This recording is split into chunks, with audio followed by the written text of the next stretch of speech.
आज हमारे साथ हैं Shri Sharad Chaudhary ji, IPS, SP Kota city. Sir, हमारे साथ अक्षुण के साथ बात करने के लिए, समय निकालने के लिए धन्यवाद। Thank you so much. Sir, full time coaching का क्या पर्पस होना चाहिए? देखिए, पर्पस डिफाइन करने में जाएंगे तो वो गहरा वर्ड है। जी। उद्देश्य जो मोटा मोटा नज़र आता है, पेरेंट्स अपने नाबालिग बच्चों को कोटा भेजते हैं, उनके दो उद्देश्य हैं। इस कोचिंग के माध्यम से वो इंडिया के बेस्ट इंजीनियरिंग कॉलेजेस में या मेडिकल कॉलेजेस में उसका सिलेक्शन हो जाए। ये उद्देश्य इसके अंदर निहित है, जो शायद जहाँ से ये बच्चे आ रहे हैं हिंदुस्तान भर से, जिन भी प्रदेशों से, गाँव से, कस्बे से, वहाँ शायद इतने अच्छे टीचर्स और इतनी अच्छी व्यवस्था नहीं है। इसलिए वो अपना 10वीं पास बच्चा जो है, और अब तो शायद 8वीं पास बच्चे भी आने लगे हैं, वो कोटा आते हैं और तमाम कोचिंग है, जैसा आपको पता है, उनके कईयों के बहुत बड़े बड़े नाम भी हैं, वहाँ आके वो एडमिशन लेते हैं। सपना पिताजी के दिमाग में, पेरेंट्स के दिमाग में और बच्चों के दिमाग में एक ही है जी। फिर ये कंपटीशन का प्रोसेस है। फिर वो जहाँ भी स्टैंड करता है कि बेस्ट इंस्टीट्यूशन में जा रहा है, कि सेकंड बेस्ट, कि थर्ड बेस्ट, कि फोर्थ बेस्ट जी। और इसके साथ ही लगभग 80 से 85% रिजेक्ट भी होते हैं, जो कहीं भी सेलेक्ट नहीं होते हैं। जी। लेकिन सर, क्या कामयाबी के लिए कोचिंग बिल्कुल ही ज़रूरी है? देखिए, ये अलग अलग व्यक्ति का दृष्टिकोण अलग अलग हो सकता है। जी। मैं जिस पीढ़ी से आता हूँ, हमारे टाइम में तो कोचिंग शब्द ही नहीं था। बिल्कुल। ट्यूशन शब्द था, और ट्यूशन उसको दी जाती थी जो सबसे फिसड्डी होता था, कैसे पास हो जाए, ये उद्देश्य माँ बाप का होता था। जी। अब एक ट्रेंड बन गया है कोचिंग का विगत 10, 12, 15 सालों से, जिसमें कि आपको आईएएस, यूपीएससी का कंपटीशन बीट करना है तो लोग दिल्ली, मुखर्जी नगर और विभिन्न इलाके वहाँ जाके कोचिंग लेते हैं। जी। आईआईटी में आना है, मेडिकल में आना है तो राजस्थान का सबसे बड़ा सेंटर कोटा है। अब सीकर भी डेवलप हो रहा है। जी। साउथ में नारायणा, चैतन्य, कई कोचिंग सेंटर्स हैं, वो चलाते हैं। तो अब वो बेस्ट इंस्टीट्यूशंस में सेलेक्ट बच्चा हो जाए, उसके लिए ये कोचिंग सेंटर्स का जन्म हुआ। जी। उसमें मुझे ऐसा लगता है जो 10वीं 12वीं की पढ़ाई है, जो किताबें हैं, शायद वो केटर नहीं कर पा रही उस लेवल को, जिस लेवल का ये एग्जामिनेशन होता है। जी। वहाँ पे उसको कंटेंट, एजुकेशन, सब्जेक्ट का इंट्रोडक्शन तो हो जाता है जी 10वीं 12वीं की किताबों में। जी सर। लेकिन जितनी गहराई के प्रश्न in all India competitive examinations में, चाहे मेडिकल का चाहे इंजीनियरिंग के, आते हैं जी, वो प्रश्न उन किताबों में मौजूद नहीं रहते। तो वो जब एग्जाम में बच्चा जाता है तो वो बिल्कुल एकदम उसके हाथ के तोते ना उड़ जाएं, मैं एक फ्रेज का इस्तेमाल कर रहा हूँ। जी सर। तो उसकी प्रैक्टिस में हो, शायद इसलिए इन कोचिंग्स में ये बच्चे आते हैं और पेरेंट्स भेजते हैं। सर, वैसे जब बच्चे एक स्कूल सिस्टम में रहते हैं तो पढ़ाई के अलावा बहुत सारी और एक्टिविटी करते हैं, एक बैलेंस रहता है लाइफ में। ये बात बिल्कुल आपकी वाजिब और सही है कि स्कूल में तमाम सारे सब्जेक्ट्स की पढ़ाई हो रही है, लैंग्वेजेस, हिंदी, इंग्लिश और 8-10 प्रकार के सब्जेक्ट हैं। म्यूज़िक का भी पीरियड है, तो उसमें स्पोर्ट्स का भी पीरियड है। जी। एक करिकुलम है, एक शेड्यूल है, सुबह जाता है, फिर दोपहर शाम तक बच्चा फ्री हो जाता है जी, और चला आता है। कोचिंग में जब वो आता है तो वो 2-3 सब्जेक्ट्स की पढ़ाई है, जिन सब्जेक्ट्स की परीक्षा होनी है एंट्रेंस एग्जामिनेशन में। बिल्कुल। सारा फोकस सिमट करके उन 2-3 सब्जेक्ट्स पे आ जाता है। अगर वो इंजीनियरिंग का विद्यार्थी है तो फिजिक्स, केमिस्ट्री, मैथमेटिक्स पे सबसे ज़्यादा फोकस है। बिल्कुल। उसमें उसको पारंगत होना है जी। अन्य कलाओं में, अन्य सब्जेक्ट्स में, और आर्ट्स और ह्यूमैनिटीज़ और म्यूज़िक और गेम्स गौड़ हो जाता है कैसे ही उसमें सिलेक्शन लेना है। तो बैलेंस तो डिस्टॉर्ट हो गया, ये बात तो सही है जी, बैलेंस डिस्टॉर्ट हो जाता है।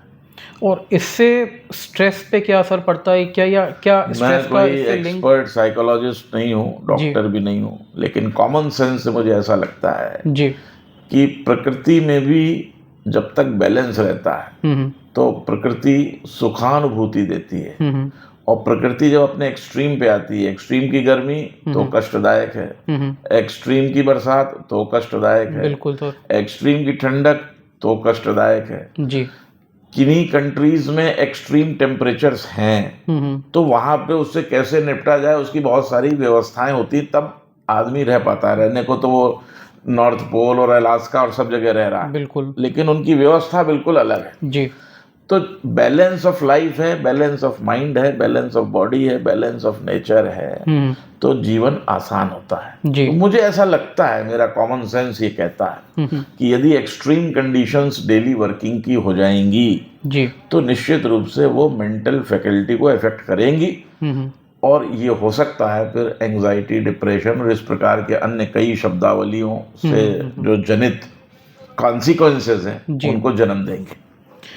अब सर जितने भी बच्चे यहाँ पे आते हैं उतनी तो जो टॉप के कुछ इंस्टीट्यूट जो उनके टारगेट होते हैं उतनी तो टोटल सीट भी नहीं है, तो किसी ना किसी को तो सफलता मिलेगी और किसी ना किसी को असफलता भी मिलेगी, नाकामयाबी भी मिलेगी। तो ऐसे में सर माइंडसेट क्या होना चाहिए और सक्सेस और फेलियर का पैरामीटर कैसे डिफाइन होना चाहिए?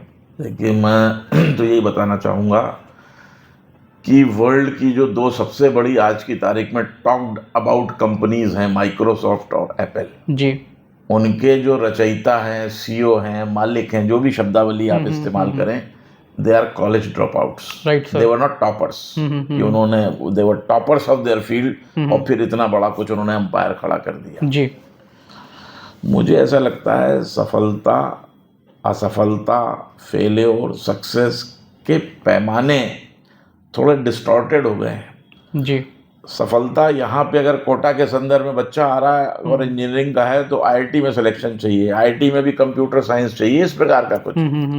अब जब मेरिट बनती है तो ये स्वाभाविक बात है कि 1 2 3 से चालू होगी और लाखों बच्चे बैठ रहे हैं, लाखों तक मेरिट जाएगी। बिल्कुल सर, हजारों की संख्या में सीटें हैं, तो वो तो सेलेक्ट होंगे, बाकी रिजेक्ट होंगे। जी, तो पहले दिन ही जब माँ बाप इन बच्चों को लाते हैं, ये तय है कि शायद एग्जैक्ट मुझे सीटें नहीं पता, मान लीजिए 20,000 हैं इंजीनियरिंग कॉलेज की, तो 20,000 तो सेलेक्ट होंगे। बिल्कुल सर, उसमें कुछ कोटा के होंगे, कुछ मुंबई के होंगे, लखनऊ के, अलग अलग जगह के होंगे। जी, लेकिन यदि यहाँ पे 2 लाख बच्चे हैं तो बाकी जो सेलेक्ट नहीं होंगे, जो भीड़ है 1,85,000, उसका तो सिलेक्शन नहीं होना है ना, उसे तो वापस जाना ही जाना है। तो ये जब पहले दिन ही हमें पता है तो मुझे लगता है आप बड़े हेल्दी स्पिरिट में बच्चों को लेना चाहिए, पेरेंट्स को लेना चाहिए जी, कि बच्चा परीक्षा दे, रिजल्ट फेवरेबल है, then thanks to the almighty जी, एंड थैंक्स, उसको सेलिब्रेशन और जश्न है। जी, फेलियर हो गया तो उसे ऐसे लेना चाहिए कि ईश्वर ने किसी दूसरे कार्य के लिए बनाया है, इससे जरूरी कार्य के लिए, उसमें एक्सेल करे वो। कोई जरूरी तो नहीं कि जो ये वर्ल्ड है इंजीनियर्स और डॉक्टर्स ही चला रहे हैं, बिल्कुल सर, अलग अलग प्रोफेशन में लोग हैं। आप मीडिया में हैं, मैं पुलिस में हूँ, कोई कहीं है, कोई कहीं है, and they are excelling like anything. जी, लेकिन अब अगर हम इस मानसिकता से आएंगे, अब हम आ गए और हमारा तो सिलेक्शन होगा ही होगा और नहीं होगा तो अब हताशा और निराशा है, जीवन में कुछ नहीं है, ऐसा तो कुछ भी नहीं है ना, ऐसा सोच होनी चाहिए। जी, आदमी को one should be open for any eventuality, right sir, और जो होने वाली है लगभग 80% बच्चों के साथ होने वाली है, बिल्कुल। पेरेंट्स को भी स्वीकार करना चाहिए। सर और कोई मैसेज देना चाहेंगे बच्चों को या बच्चों के पेरेंट्स को इस? मैं सबसे पहले तो पेरेंट्स को मैसेज देना चाहूँगा, हर माँ बाप ये चाहते हैं कि उनका बच्चा बेस्ट बने, लेकिन अब ये तो कॉम्पिटिटिव वर्ल्ड है। बिल्कुल सर, हर आदमी तो नंबर 1 पे जा नहीं सकता। जी, अगर 1 है तो 2 पे भी कोई होगा, 3 पे भी कोई होगा, और ये सिलसिला नीचे तक आएगा। जी, उन्हें ये देखना चाहिए उसके बच्चे का एप्टीट्यूड क्या है, एटीट्यूड क्या है।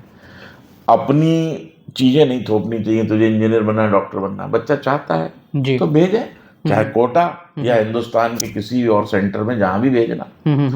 हमारे सामने एक बड़ा चर्चित नाम है और हिंदुस्तान फेम के कवि हैं, डॉक्टर कुमार विश्वास जी, जी, हार्ट थ्रॉब हैं यंगस्टर्स के, सब जानते हैं। बिल्कुल, वो इसी जयपुर के MNIT कॉलेज में फर्स्ट ईयर में एडमिशन लेके छोड़ के चले गए थे और अपने किस्से कवि सम्मेलनों के मंच से सुनाते हैं वो, बिल्कुल, कि मेरे फादर जो कि हिंदी के ही प्रोफेसर थे, नाराज हुए कि तूने जीवन बर्बाद कर लिया, क्या कर लिया।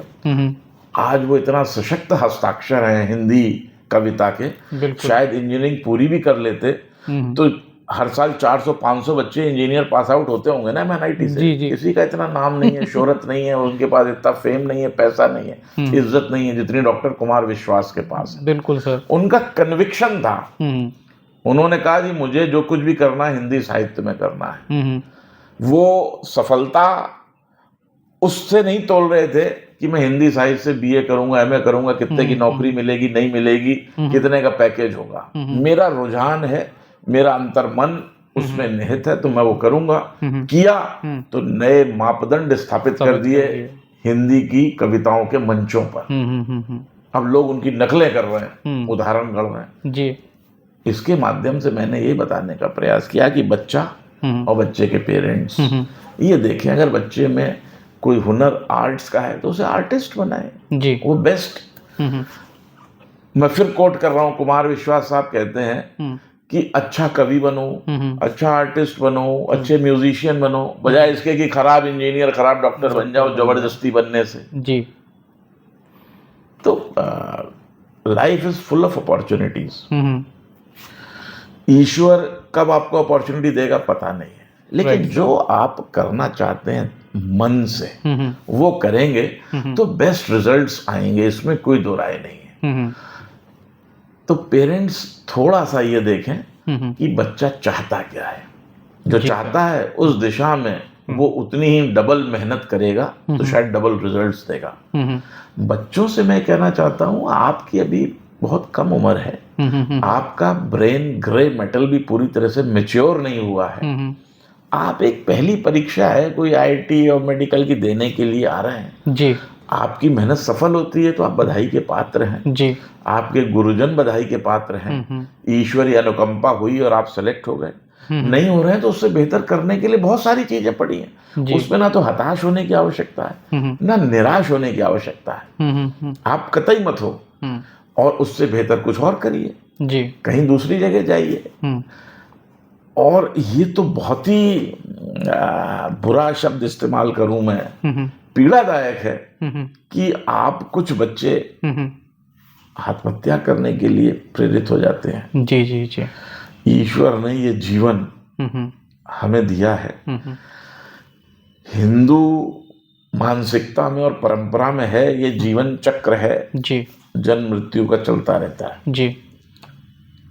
अब हम माने तो ठीक है, नहीं माने तो पता नहीं मैं पूर्व जन्म में एज ए शरद चौधरी पिछले जन्म में क्या था, अगले जन्म में क्या होऊंगा, आई डोंट नो जी। तो एक जीवन तो कन्फर्म है जो मेरा आज का है। बिल्कुल। इसमें जो अच्छे से अच्छा कर सकते हैं करें, आनंदित रहें, पीस ऑफ माइंड रखें, हेल्दी बॉडी हेल्दी माइंड रखें जी, तो आप कुछ हेल्दी अच्छा कर भी पाएंगे जी। सक्सेस और फेलियर केवल पैकेजेस और एक एग्जाम से थोड़ी तोला जा सकता है। बिल्कुल। तमाम फील्ड्स हैं, ऐसे ऐसे अब नए फील्ड्स आ रहे हैं, हमारे टाइम में तो वो अवेलेबल ही नहीं थे। जी जी बिल्कुल। तो अपॉर्चुनिटीज हैं, घबराएं नहीं, परेशान नहीं हो, डिसहार्टेंड नहीं हो, किसी प्रकार की एंजाइटी डिप्रेशन के शिकार नहीं हो, स्ट्रेस स्ट्रेन न लाएं जी। Nothing negative in life, always be positive, try your best, पूरी ऑनेस्टी ईमानदारी से जो करना है वो करिए। ईश्वर और आपके पेरेंट्स के आशीर्वाद से आपको सफलता मिलेगी, नहीं मिलेगी तो दूसरी जगह ट्राई करिए। बिल्कुल सर, हमारे को अक्षुण को समय देने के लिए बहुत बहुत धन्यवाद। आपसे बात करके बहुत अच्छा लगा और हम उम्मीद करते हैं कि बच्चे और उनके पेरेंट्स आपके मैसेज को समझेंगे और अपने जीवन में अमल भी करेंगे। थैंक यू सो मच अक्षुण, आपके माध्यम से मैं आपके जो व्यूअर्स हैं उनसे जुड़ने का मुझे मौका मिला और आपके माध्यम से ही मैं जो तमाम बच्चे चाहे कोटा के हों या हिंदुस्तान के या कहीं के भी हों, वो और उनके पेरेंट्स जो कोई भी आपको सुन रहे हैं, यही कहना चाहूँगा कि एक जीवन है, बहुत अच्छे से जिए, प्रेम से जिए, आनंदित होकर के जिए, पीस ऑफ माइंड के साथ जिए। अब उसके लिए आपको जो भी करना पड़े, अच्छा हर चीज़ अच्छी होगी, अच्छी बॉडी अच्छी माइंड तो सब कुछ जीवन में अच्छा ही अच्छा होगा। नेगेटिव फीलिंग्स लाने की आवश्यकता ही नहीं है, केवल ये माइंड सेट है, समझने की बात है। जी। Thank you so much. Thank you sir.